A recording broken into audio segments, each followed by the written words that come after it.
her story is just such an incredible, beautiful story, and I think it's very important to share it.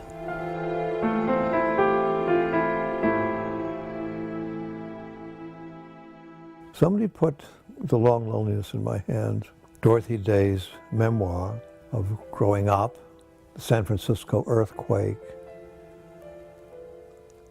going to college, getting involved in the socialist movement, writers, leaving college after 2 years, going to New York, getting involved almost immediately in most exciting circles, radical, literary, journalistic.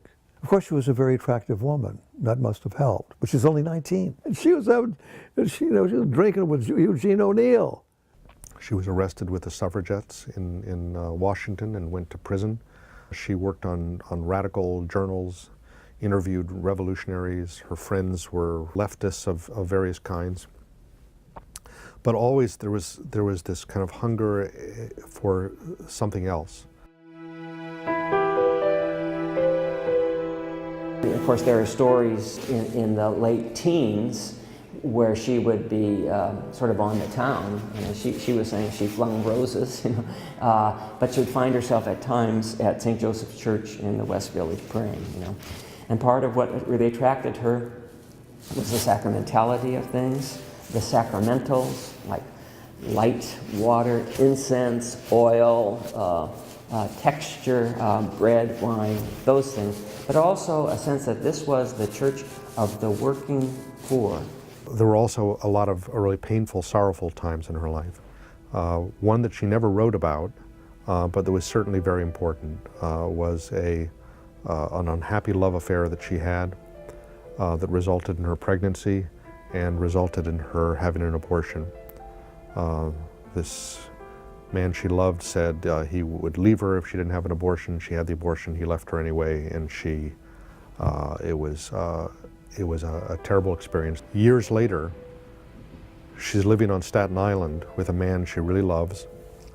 She has this overwhelming sense of happiness and kind of domesticity after all the strife and turmoil of her earlier life. She finds that she's pregnant, and she experiences this as an extraordinary feeling of grace, forgiveness, joy. And in her joy, her heart turns to God, and she decides, I want my daughter to be baptized, and that means I should be baptized as well.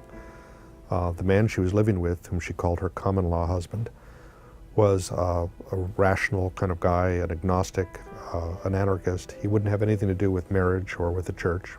And so it meant separation from him and the love of her life.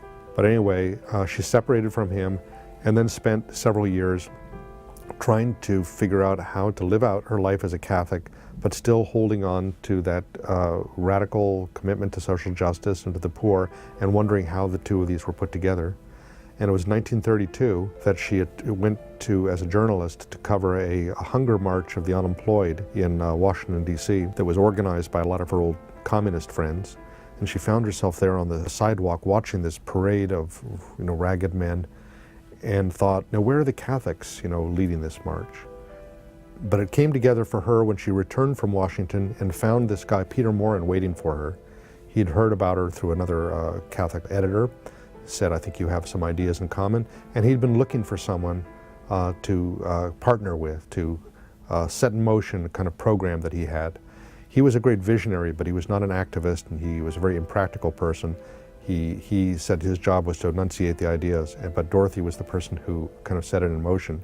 And the first thing he said was, we have to start a newspaper. Well, that appealed to her because she came from a newspaper background. This paper would promote the social teachings of the church. Secondly, there should be houses of hospitality that would provide, for the immediate needs of people, not through the impersonal agency of the state, but through personal commitment of Christians one for another. And then third, he wanted to start farming communes that would represent some kind of alternative to the industrial urban civilization.